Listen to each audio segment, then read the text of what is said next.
सायरा. आपण जेव्हा आपल्या गुरूंना भेटतो तेव्हा आपलं एक वेगळं व्यक्तिमत्व आपल्याला कळतं.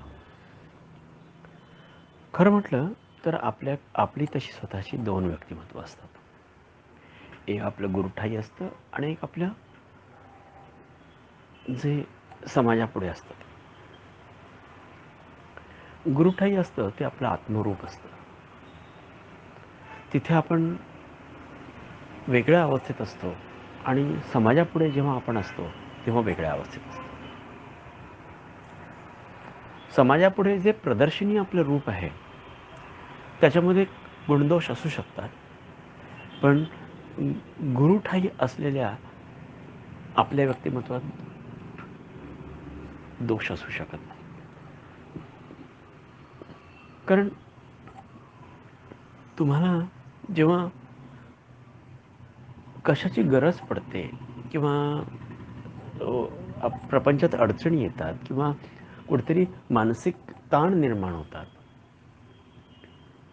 तेव्हा तुम्हाला आपल्या गुरुठाई असलेल्या व्यक्तिमत्वाची प्रकर्षाने आठवण होते. कारण सगळी आपली व्यक्तिमत्व हे गुणात्मक आहे. फक्त गुरुठाई असलेलं जे व्यक्तिमत्व आहे ते त्यागमयतेची मूर्ती आहे. ते एक वेगळ्या मानसिक अवस्थेची मूर्ती आहे. म्हणून बरेचदा आपण आपल्या बाबांकडे गेलो की आनंदी होतो. कारण त्या रूपापर्यंत जायला आपण स्वतःला तयार करतो. बरेचदा स्वतःला आपण बाबांकडे प्रेझेंट वेगळ्या पद्धतीने करतो आणि समाजापुढे वेगळ्या पद्धतीने करतो. पण आपण जे असतो समाजापुढे ते आपण बाबांपुढे दाखवत नाही. आपण आपलं व्यक्तिमत्व लपवतो. बरेचदा असं होतं की आपण जसे आहोत तसे बाबांपुढे जात नाही. कारण उद्या आपण बाबांना भेटायचं ठरवलं तर आपण स्वतःला किती तयार करतो. आपल्याला बाबांपुढे जायचं आहे म्हणजे मनाची धारणा किती बदलतो आपण. मनाची अवस्था आपण त्याच्यावर प्रकर्षाने लक्षपूर्वक कार्य करतो. पण हीच जर अवस्था आपण नित्य ठेवली तर, हीच जर अवस्था आपण नित्य त्या अवस्थेत स्थिर झालो तर किती सोपं होईल. कारण ती जी मानसिक अवस्था आपली तयार होईल ती अतिदिव्य असेल. आपल्याला असं वाटतं की आपण बाबांच्या दरबारात राहावं आणि दिव्यत्वाला स्पर्श करावा. पण हे बाबा सानिध्यात असताना जे आपली मनाची अवस्था बदलते ती तशी कायम टिकत नाही, ती हरवली जाते. आणि आपली त्यागमयता संपुष्टात येते. आपलं सर्वसमावेशक असणारी वृत्ती बाबांबरोबर समोर असताना ती संपुष्टात येते. दुसऱ्याला मदत करण्याची वृत्ती ती सगळी संपुष्टात येते आणि आपण एकटे होतो. हे तुमचं एकटेपण तुम्हाला जीवनात भीती, काळजी, चिंता या गोष्टींनी भरून टाकतं आणि तुम्ही स्वतःला कारण नसता त्या यातनांच्या गर्तेत लोटता. पण तुम्ही नित्य बाबांच्या सानिध्यात राहिला तर काय होईल? तुम्हाला यातनाच होणार नाही. कारण ते जे बाह्य दाखवणारं शरीर आणि बाबांच्या सानिध्यात असलेल्या शरीर ह्याच्यात खूप फरक असतो. मग तुम्हाला सतत बाबांबरोबर राहिले तर आनंदाच्या लहरी नाही का उमटणार नित्य? लक्षात घ्या, संपूर्ण त्याग, संपूर्ण सर्वस्व समर्पण आणि फक्त त्याचा एक ध्यास ही बाबांसमोर असलेली आपली आपली अस्तित्वाची इमेज आहे. आणि त्याच्या पलीकडे बाबांच्या अपरोक्ष आपलं जे व्यक्तिमत्व आहे, जे काय असेल ते गुणदोषांनी युक्त, आणि त्या व्यक्तिमत्वामध्ये खूप दोष आहेत.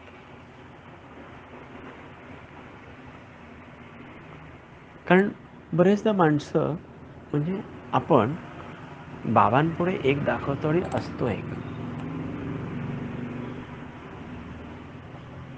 असं बरेचदा होतं आपलं.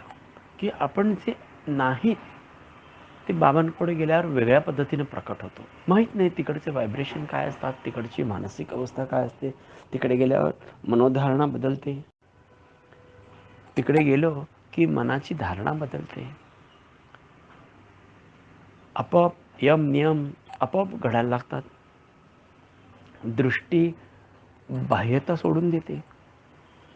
अंतरंग रिलॅक्समध्ये राहतं.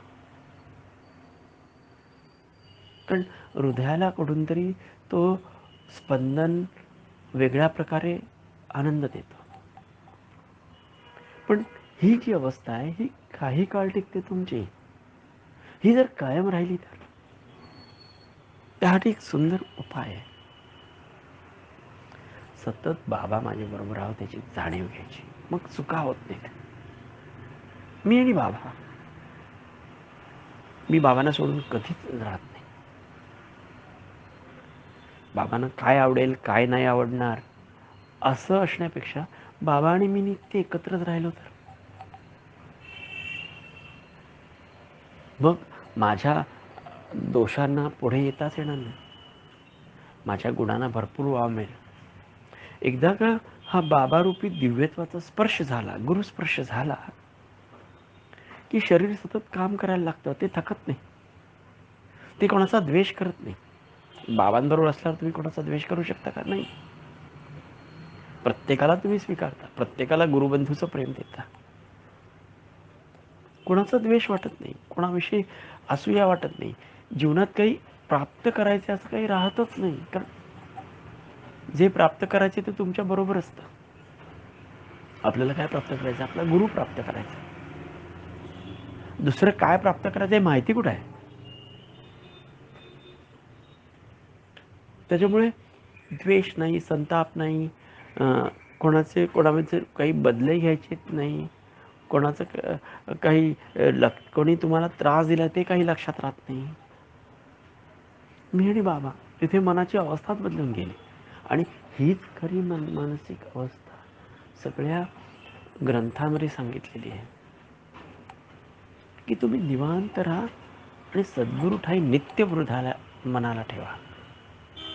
की तुम्हाला त्या बाह्य जे तुमचं रूप आहे, समाजापुढे दिसणारं, ते रूप तुमचं अदृश्य करता आलं पाहिजे तुम्हाला. आणि ते रूप ह्या सद्गुरू ठाई असणाऱ्या शरण आलेल्या व्यक्तिमत्वात मिसळून गेलं पाहिजे. म्हणजे तुम्हाला स्वतःला एक वेगळी अवस्था प्राप्त होते. दृष्टी बघावं, तुमची दृष्टीच बदलते. जी दृष्टी काही इच्छेने जगाकडे बघते ते सद्गुरू बरोबर आलं की ती आपोआप वर जाते. काही मागतच नाही, ती काही सांगतच नाही, ती दृष्टी काही बोलतच नाही. एक सेवकाचं रूप ते निर्धारण करते.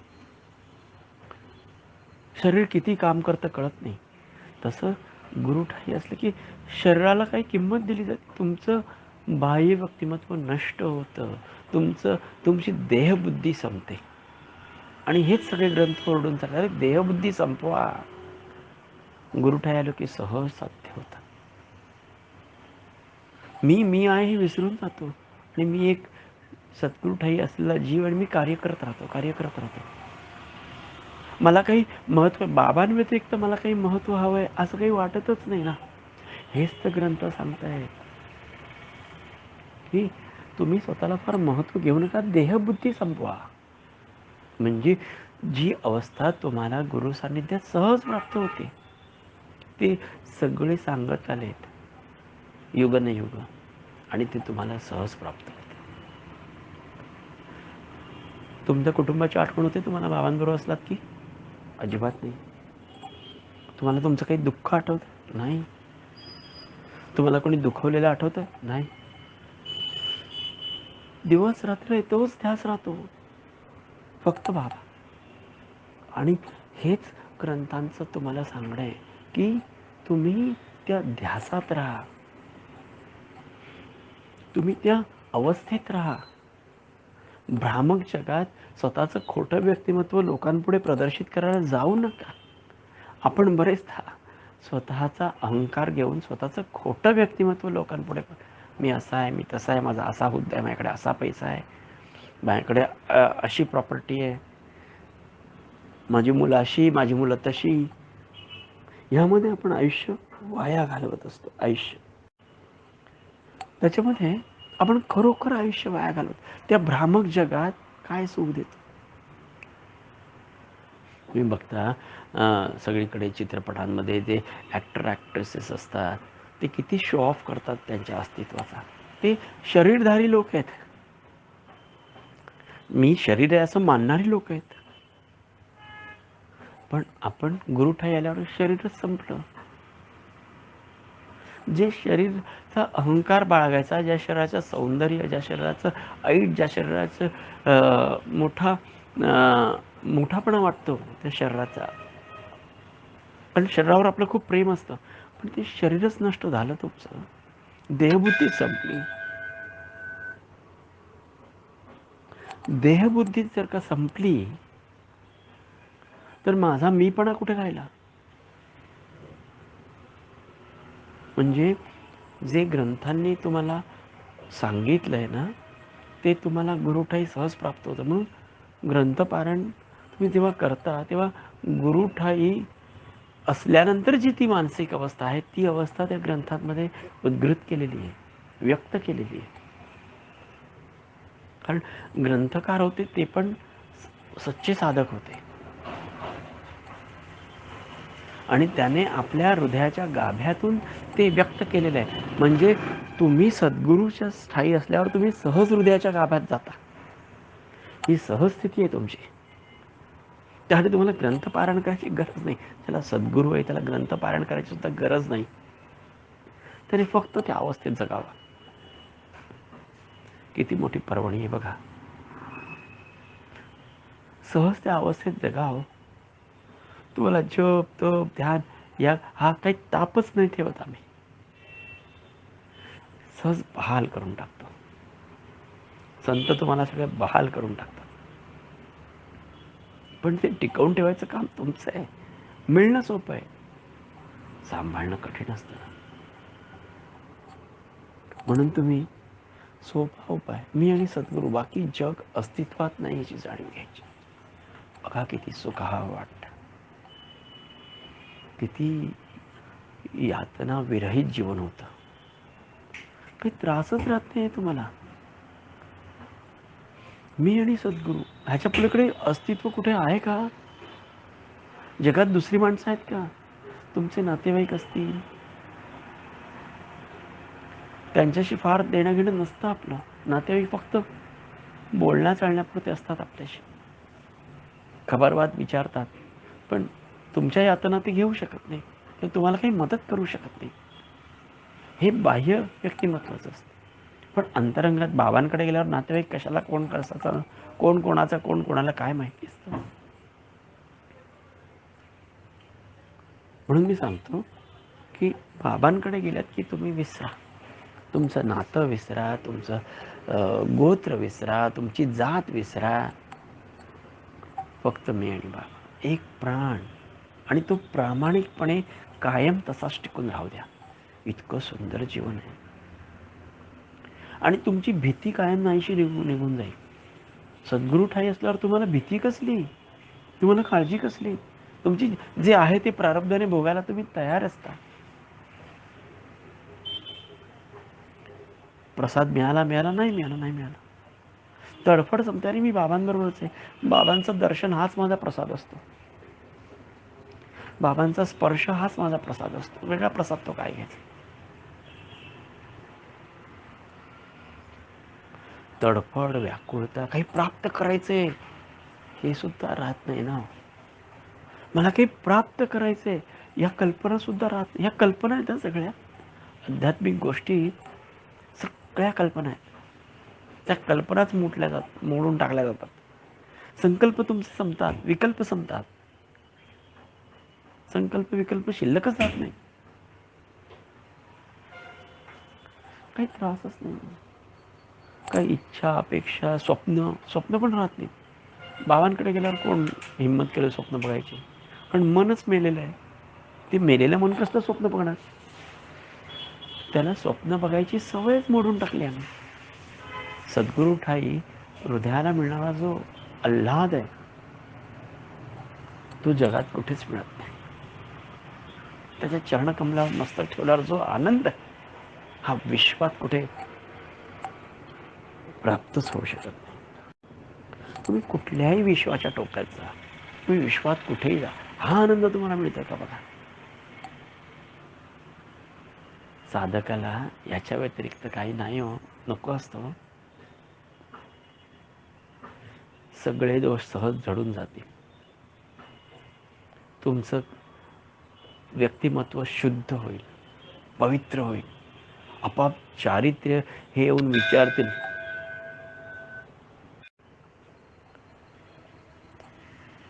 चारित्र्य येऊन विचारेल, मी येऊ का तुझ्याबरोबर.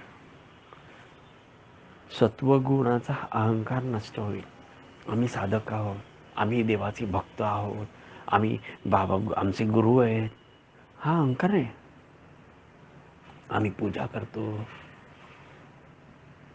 हा अहंकार नष्ट होईल. सात्विक अहंकार हा फार वाईट असतो. काही लोकांना चांगलं काम करण्याची फार हौस असते, पण त्यात अहंकार असतो, म्हणजे त्यामुळे फळप्राप्ती होत नाही. आम्ही चांगली कामं करतो, हा एक मोठा भयंकर अहंकार आहे. सात्विकतेचा अहंकार हा नकारात्मक अहंकारापेक्षा जास्त त्रास आहे, कारण तो देवाच्या जवळ नेतो आणि खाली टाकतो ना. तुम्ही सद्गुरू ठाई जाऊन सात्विक गोष्टी शिकता, पण तिथे हा सात्विक अहंकार आला की तुम्ही हरवता आणि स्वतःला अहंकार घेता. इतरांपुढे वाकायला तयार होत नाही. आपण कोणीतरी विशेष आहोत असं स्वतःला उपाधी लावून घेता. मी बाबांच्या इतक्या जवळचा, मी बाबांचा असा, मी बाबांचा तसा, हा सात्विक अहंकार फार फार व्यापक होतो आणि अध्यात्म संपतो. त्यापेक्षा मी नित्य बाबांबरोबर आहे, मला काही अस्तित्वच नाही आहे ना, मग काही वाटत नाही. बरेचदा सद्गुरू बरोबर राहण्याची तक्रार असते लोकांची की आम्हाला राहायला मिळत नाही, आम्हाला तुमचा सहवास. अरे, ज्या क्षणी सद्गुरू स्मरण करा त्या क्षणी तो जर प्रकट होत असेल तर बाह्यरूपाची काय गरज लागते. गरज आतला कोश तयार व्हायला त्याची गरज लागते, पण असं किती वर्ष तुम्ही घेणार तो कोश तयार करण्यासाठी. कुठेतरी तुम्हाला तुम्हाला स्वतःला घडायचं आहे, तुम्हाला मार्ग दाखवणारा नित्य तयार आहे. तुम्ही स्वतःला घडायला किती वेळ घेणार आहात. तुम्ही सर्वस्व त्यागायच्या वृत्तीला गुरुठाई नित्य विलीन व्हायला किती वेळ घेणार. कमी वेळ घ्यावं.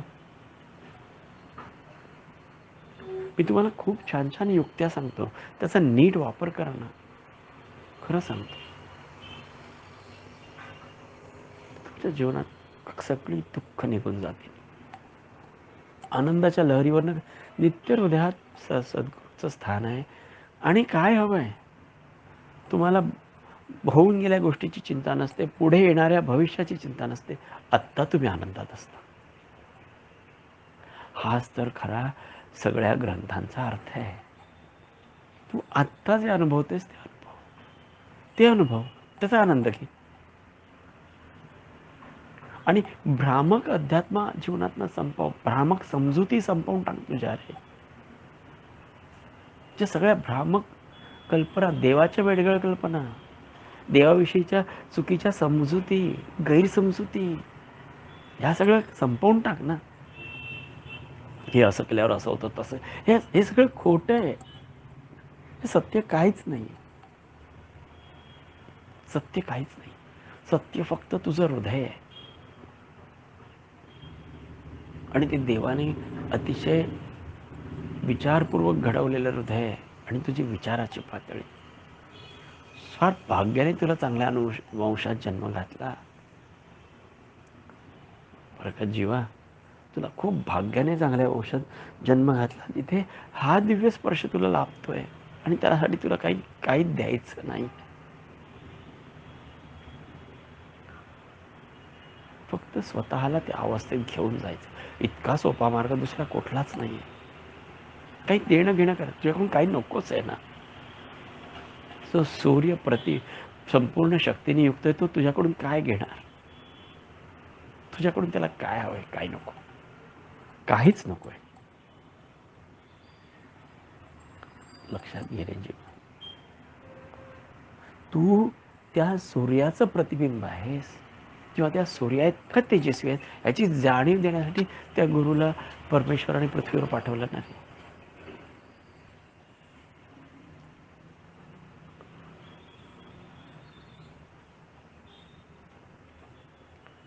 तो तुला त्याच्यासारखा करून सोडेल.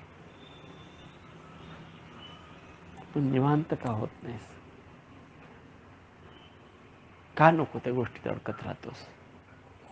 मुक्त व्हायचंय, आनंदात राहायचंय, यातना विरहित.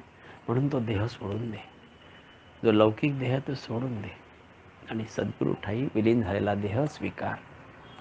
फक्त आनंदात राहा.